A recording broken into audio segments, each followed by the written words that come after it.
Assalamualaikum warahmatullahi wabarakatuh. Masya Allah. Jangan bilang anjir bilang. Assalamualaikum warahmatullahi wabarakatuh. Halo teman-teman semua. Perkenalkan, nama saya Muhammad Abdul Razak Hidayat dari Prodi Tadris Bahasa Inggris.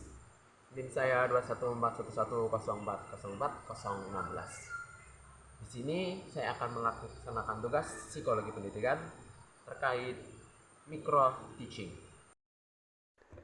Ya, sebelumnya saya ucapkan terima kasih kepada kedua teman saya ini yang sudah mau meluangkan waktunya untuk bekerja sama lah, singkatnya dengan guna membantu saya dalam mengerjakan tugas ini. Ya, jadi di sini saya akan menerangkan tentang pendidikan keluarga, pendidikan dalam keluarga. Sebelum kita masuk ke pendidikan di dalam keluarga itu sendiri, aspek-aspek apa saja, saya akan sedikit menelaah dari pengertian keluarga itu sendiri. Nah, keluarga secara bahasa itu terdiri dari dua kata. Yang pertama ada kawula dan yang kedua ada warga. Kawula bermakna seorang abdi atau hamba, di mana diteruskan dengan warga yang berarti anggota atau individu. Nah, keluarga secara istilah bermakna sebuah kesatuan individu yang terikat oleh suatu garis keturunan seperti ayah, ibu, dan anak. Atau dalam masyarakatnya merupakan sebuah sub masyarakat paling kecil di bawah RT, desa, dan lain sebagainya, di mana ya sudah saya terangkan tadi, dibentuk atas dasar keturunan. Nah, pendidikan di dalam keluarga secara singkatnya adalah sebuah pendidikan yang diterapkan ke dalam sebuah ruang lingkup keluarga yang bertujuan guna mengajarkan anak, singkatnya biasanya anak, yang diajarkan oleh orang tua, ayah, ibu kepada anaknya, guna mempersiapkan anak tersebut untuk berkomitmen, berkehidupan yang layak, sosial di dalam ruang lingkup masyarakat. Supaya anak-anak dapat menjadi penerus baik keluarga, penerus masyarakat yang lebih baik ke depannya. Ya, sudah saya sampaikan tadi mengenai pengertian dari keluarga dan pendidikan keluarga. Nah, pendidikan keluarga ini memiliki sebuah tujuan, di mana tujuan ini ialah guna menciptakan sebuah keluarga yang sakinah, mawaddah, warohmah. Juga memberikan kepada anak sebuah kasih sayang, terus amal-amal yang baik, contoh yang baik kepada anak-anak. Nah, pendidikan keluarga tidak haruslah didasarkan pada ilmu-ilmu ilmiah seperti ibaratkan ya matematika, bahasa, dan lain sebagainya. Sebagai langkah awal dari penciptaan sebuah generasi yang berguna bagi masyarakat, pendidikan keluarga, ya seperti saya sampaikan tadi, tidak harus melulu tentang ilmu. Pendidikan keluarga yang terpenting ialah persiapan akhlak dari seorang anak itu sendiri. Jadi, orang tua tidaklah harus memberikan rumus-rumus, tensis-tensis, dan lain sebagainya.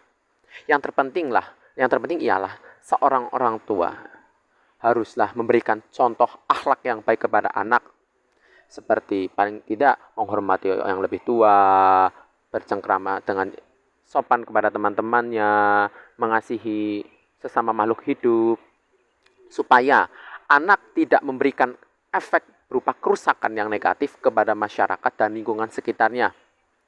Di samping itu, orang tua juga harus memberikan kasih sayang yang layak kepada anak-anak. Sebagaimana kita tahu bahwasanya banyak anak yang berubah menjadi kriminal hanya karena tidak mendapatkan kasih sayang orang tuanya atau pendidikan dari orang tuanya secara layak.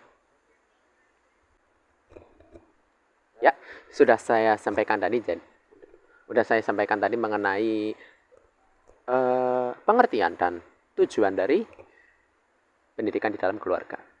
Nah, materi sebenarnya apa sih yang harus disampaikan dalam disampaikan dalam pendidikan keluarga, atau singkatnya materi apa yang sebaiknya diajarkan kepada anak di pendidikan keluarga ini. Ya, sudah saya singgung sedikit ya tadi di dalam tujuannya tentang apa saja yang harus disampaikan. Nah, secara garis besar, pendidikan keluarga paling tidak memberikan ajaran nilai-nilai norma sosial, dan nilai-nilai agama. Jadi, orang tua dalam nilai agama, orang tua mengajarkan, ya seperti kita tahu ajaran-ajaran agama.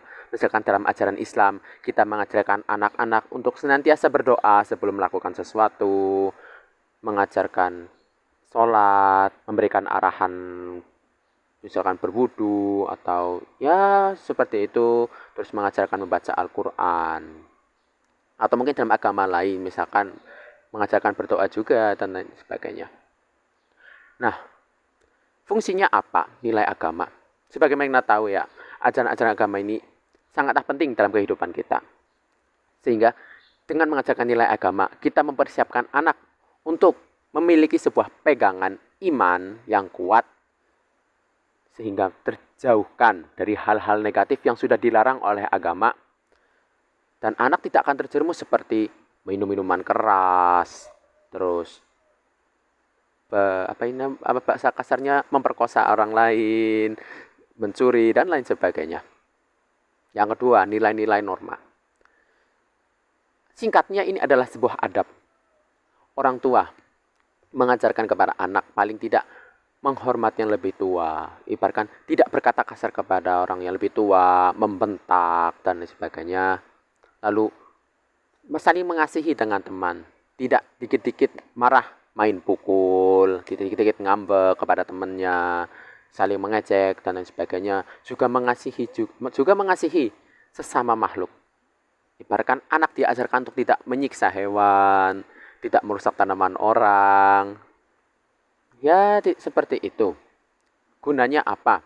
Sebagaimana sudah saya sampaikan sebelumnya tadi, anak diajarkan nilai-nilai ini supaya dipersiapkan sebagai manusia yang baik, manusia yang layak untuk bersosialisasi, dan manusia yang berguna bagi masyarakat sekitar.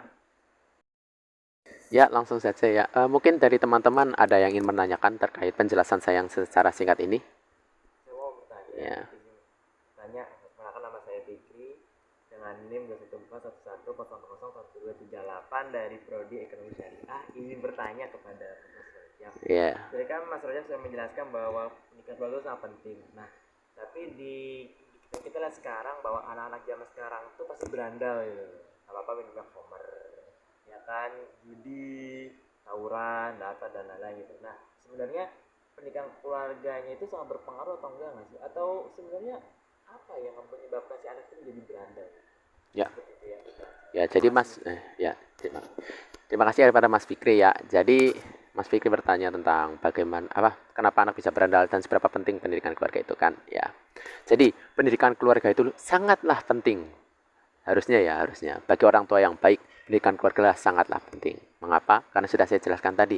Disinilah anak ditempa untuk menjadi manusia yang ya secara kasarnya layak untuk bersosialisasi kepada masyarakat.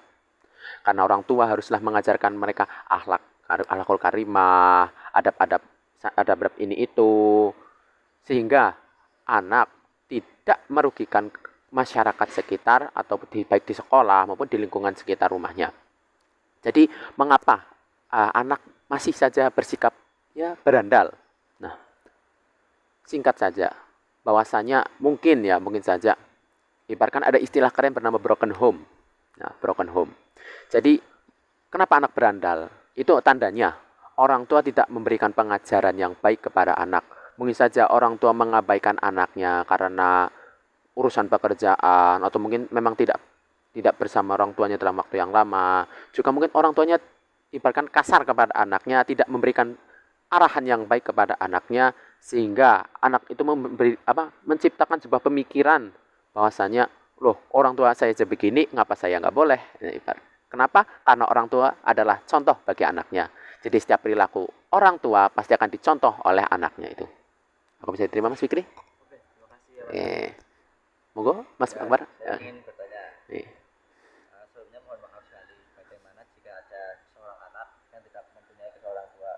Apakah anak tersebut harus bergabung dengan keluarganya yang lain atau dimasukkan ke panti asuhan ya agar pendidikannya bisa maksimal? Nah, apabila jika seorang anak tidak memiliki orang tua, istilahnya nyun sewunya yatim piatu. Nah, disinilah peran masyarakat dilaksanakan.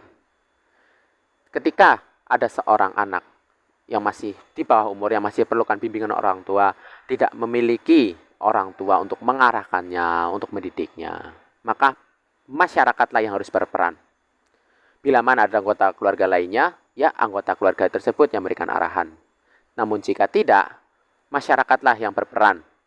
Baik itu masyarakat akan ya ibaratkan mengajarkannya, memasukkannya ke taman pendidikan, taman bermain dan sebagainya. Mungkin opsi yang benar-benar paling terakhir mungkin adalah dimasukkan ke panti asuhan untuk mendapatkan kasih sayang yang layak. Jadi pada intinya masyarakatlah yang harus berperan di dalam masalah jika ada anak yang tidak memiliki kasih sayang orang tua. Seperti itu. Ya, jadi sekian materi micro teaching pada pagi hari ini. Terima kasih kepada Mas Fikri dan Mas Akbar yang sudah mau meluangkan waktunya untuk bekerja sama dengan saya untuk melaksanakan tugas yang lumayan ribet ini. Jadi saya tutup bahwasanya keluarga adalah tempat yang paling utama untuk mendidik anak, tempat di mana anak itu tempat untuk bersosialisasi pada masyarakat. Jadi ketika kita punya keluarga, haruslah kita jaga sebaik-baiknya agar generasi penerus kita tidak memberikan efek yang negatif kepada warga. Sekian yang dapat saya sampaikan, kurang lebihnya mohon maaf. Selamat berjumpa lagi teman-teman. Wassalamualaikum warahmatullahi wabarakatuh.